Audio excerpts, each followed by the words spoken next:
महिला -30 डिग्री की बर्फ में दौड़ रही थी। उसे कुछ भयानक चीज का सामना करना पड़ा हो। बर्फ में गिर गई। जब कोई उसे मिला तो वह एक ठंडी लाश में बदल चुकी थी। अमेरिका के वायोमिंग के भारतीय आरक्षित क्षेत्र में विंड रिवर वैली एक ऐसा स्थान है जहां साल भर बर्फ रहती है और लोग कम आते हैं। ईगल आई यहाँ का एक प्रसिद्ध शिकारी है और उस दिन शिकार करते हुए उसने अनजाने में महिला की लाश खोज ली। ये लड़की उसकी जान पहचान की थी, उसकी दोस्त थी। हैंसन की बेटी शियाओ मेई होश में आई। उसने तुरंत स्थानीय जनजाति के पुलिस को बुलाया, लेकिन चूंकि यह एक हत्या का मामला था, स्थानीय पुलिस कियन चैंग को बिना अनुमति के नहीं छेड़ सकती थी और उन्हें पेशेवर FBI का इंतजार करना पड़ा। स्थान दूर था, इसलिए FBI के एजेंटों को आने में काफी समय लगा। एक नई महिला एजेंट थी, उसके पास गर्म कपड़े नहीं थे। ऐसे में बर्फीले मौसम में जाना निश्चित रूप से उसे ठंडा कर देगा, इसलिए ईगल आई को अपनी सास से उसके लिए गर्म कपड़े तैयार करने के लिए कहना पड़ा। सामान पहनने के बाद वे मोटरसाइकिल पर केस के स्थल पर गए। शव के नीचे स्पष्ट रक्त के धब्बे देखे गए। वांडा ने प्रारंभिक रूप से यह निष्कर्ष निकाला कि यह एक बलात्कार का मामला है, लेकिन यहाँ से निकटतम आवास 10 किलोमीटर दूर है। शियाओ मेई यहाँ बिना जूतों के कैसे आई? यह सवाल वांडा के लिए एक पहेली बन गया, लेकिन ईगल आई का एक अलग नजरिया था। उसने कहा कि शियाओ मेई की हत्या नहीं हुई थी, क्योंकि यहाँ की ठंड इतनी अधिक है कि रात का तापमान -30 डिग्री तक पहुँच सकता है। शियाओ मेई दौड़ते समय ठंडा हवा अपने फेफड़ों में खींचती है, जिससे उसके फेफड़ों में खून बहने लगता है। लेकिन आखिर क्यों एक लड़की बिना जूतों के 8 किलोमीटर दौड़ी? ईगल आई का अनुमान है कि जब जान खतरे में हो तो जीवित रहने की इच्छा को मापा नहीं जा सकता। ये लड़की बहुत मजबूत थी। वांडा को यह सही लगा। उसने ईगल आई से मदद की उम्मीद की और ईगल आई ने निश्चित रूप से मदद करने के लिए सहमति दी। उसकी पहले एक बेटी थी जिसकी हत्या शियाओ मेई की तरह हुई थी। शियाओ मेई को देखकर उसे अपनी बेटी की याद आई और वह निराश हो गया, क्योंकि हत्यारा आजाद था। पोस्टमार्टम से पता चला कि शियाओ मेई के साथ यौन उत्पीड़न हुआ था और वह ठंड से मरी थी, इसलिए इसे हत्या नहीं माना गया। अगर यह आपराधिक मामला नहीं होता तो FBI ध्यान नहीं देती। वांडा गंभीरता से काम करती थी। ईगल आई के आने पर हैंसन की भावनाएं उभर आईं। वह नहीं चाहता था कि उसकी कमजोरी दिखे, खासकर FBI के सामने, क्योंकि यह नस्लीय भेदभाव का मामला था। इसलिए इसे हत्या नहीं गिना जा सकता। अगर यह अपराध नहीं होता तो FBI उन्हें बिल्कुल भी नहीं देखती। अब केवल उन्हीं पर निर्भर रहना पड़ा। हालांकि वांडा के पास अनुभव की कमी थी, लेकिन उसका काम करने का तरीका गंभीर था। वे शियाओ मेई के घर गए, लेकिन अजीब बात यह थी कि बेटी की भयानक मौत के बावजूद पिता हैंसन बहुत दुखी नहीं थे और उन्हें अपनी बेटी के बारे में कुछ भी नहीं पता था। उसके बॉयफ्रेंड का नाम भी नहीं जानते थे। उन्होंने कहा कि उनकी बेटी एक वयस्क थी और अपनी जिंदगी जीती थी। हैंसन जब वांडा ने सवाल किए तो वह नहीं बता सका, जिससे वांडा निराश हुई। उसने शियाओ मेई की माँ से पूछा, लेकिन वह बेडरूम में गई तो माँ टूट रही थी और वांडा को परेशान नहीं किया। इसी समय ईगल आई ने दरवाजा खटखटाया और हैंसन ने अपने दोस्त को देखा तो वह अपनी मजबूत छवि बनाए रखने में असफल हो गया। वह नहीं चाहता कि बाहरी लोग उसकी कमजोरी को देखें, खासकर अमेरिकी सरकार की FBI। यह श्वेतों से भारतीयों के प्रति नस्लीय भेदभाव था। उसका एक बेटा भी है सैम, जो अक्सर दोस्तों के साथ बाहर घूमता है। शायद वहाँ उन्हें कुछ उपयोगी सुराग मिल सकते हैं। इसके बाद वे सैम के रहने की जगह पर पहुँचे। दरवाजा उसके साथी ने खोला। उसकी हालत देखकर लग रहा था कि उसने काफी ड्रग्स ले रखी है और इससे पहले कि दोनों कुछ समझ पाते उसे मिर्ची का स्प्रे उनके चेहरे पर छिड़क दिया गया। 2 पुलिस वाले जब मामले की जांच करने आए तो उन पर मिर्ची का स्प्रे किया गया।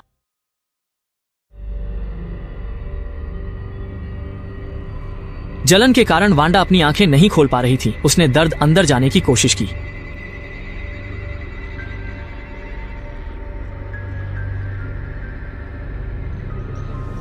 सैम और एक अन्य साथी ने मौके का फायदा उठाकर भागने की कोशिश की, लेकिन पीछे के दरवाजे पर खड़े हॉकाई ने उन्हें गिरा दिया। अपनी बहन की भयानक मौत के बारे में जानकर सैम बहुत दुखी था। उसे बस इतना पता था कि उसकी बहन का एक सफेद प्रेमी है और बाकी कुछ नहीं। जब सब लोग निराश थे, तभी तेज तर्रार हॉकाई ने एक संदिग्ध स्नोशू प्रिंट देखा जो पहाड़ी की ओर बढ़ रहा था, लेकिन वापस लौटने के कोई निशान नहीं थे। दोनों ने इस सुराग का पीछा किया और वास्तव में जंगल के गहरे हिस्से में एक विकृत पुरुष शव मिला। मामला और भी जटिल हो गया।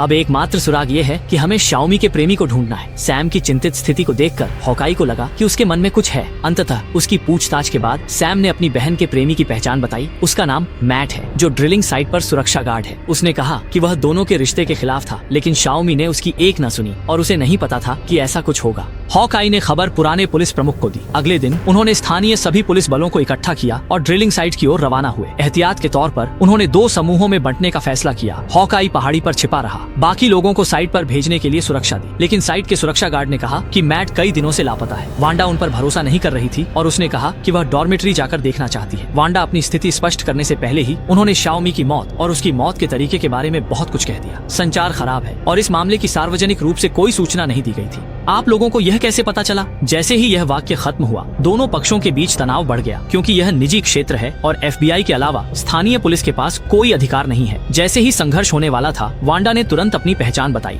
वाई अरे FBI यह संघीय भूमि है और मैं ही एकमात्र अधिकारी हूँ। ठीक है, अभी आप सभी पीछे हटे।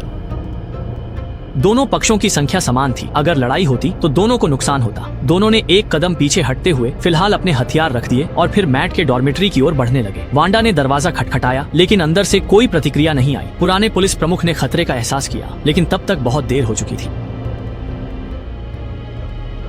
बस एक पल में पुलिस की तरफ से वांडा के अलावा लगभग सभी खत्म हो गए, और जब आदमी उसे खत्म करने के लिए तैयार था, दूर से ईगल आई ने उस आदमी को निशाना बना लिया।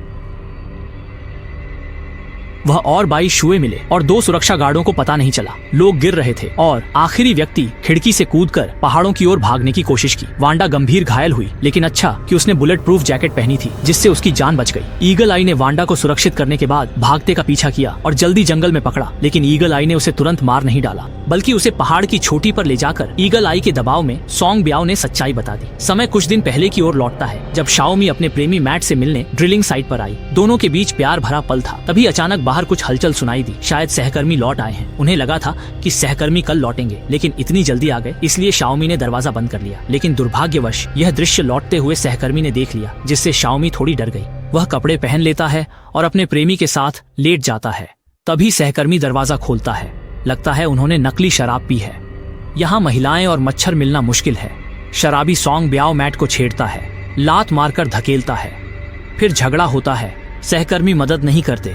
मैट को इंडियन की रक्षा का दोष देते हैं, कहते हैं शाओमी जंगली है। यह सुनकर शाओमी ने एक थप्पड़ मारा और लड़ाई शुरू हो गई। इस अराजकता में दोनों बेहोश हो गए और शाओमी को मजबूरन ताश के पत्ते खेलने के लिए मजबूर किया गया। जब उसका प्रेमी जागा और रोकने की कोशिश की तो उसे एक समूह ने पीट पीट कर मार डाला। इसी बीच शाओमी ने जल्दी से वहाँ से भागने का मौका लिया। बिना जूतों के वह -30 डिग्री की बर्फ में 10 किलोमीटर तक दौड़ी, लेकिन अंततः मौत से बच नहीं सकी। सच्चाई जानने के बाद ईगल आई ने सॉन्ग ब्याओ की रस्सी काट दी और वह चाहती थी कि सॉन्ग ब्याओ नंगे पैर रहे। इस बर्फ में दौड़ना ठीक उसी तरह जैसे पहले शाओमी ने किया था। सड़क तक करीब 10 किमी है और यह उसे भागने का मौका देता है, लेकिन सॉन्ग ब्याओ केवल थोड़ा ही दौड़ा और फेफड़ों से खून बहने से उसकी मौत हो गई। इस मामले को खत्म करने के बाद ईगल आई अपने दोस्त हैंसन के घर गई। हैंसन के चेहरे पर एक चित्र बना हुआ था। वह सोच रहा था कि वह बदला लेने के बाद आत्महत्या कर लेगा, लेकिन उसे अपने बेटे का फोन आया। ये सालों में हैंसन को अपने बेटे का पहला फोन था और बेटे ने तय किया कि वह अब बाहर बेकार नहीं घूमेगा। वह अपनी जिंदगी को सुधारना चाहता है। अपने माता पिता के जीने का यही मतलब है। इस वाक्य ने आत्महत्या के विचार को छोड़ने पर मजबूर कर दिया। हालांकि उसकी बेटी अब नहीं रही, लेकिन वह अपने बेटे के लिए जीने को तैयार है। फिल्म 2 दोस्तों की पीठ के दृश्य में अचानक खत्म हो जाती है।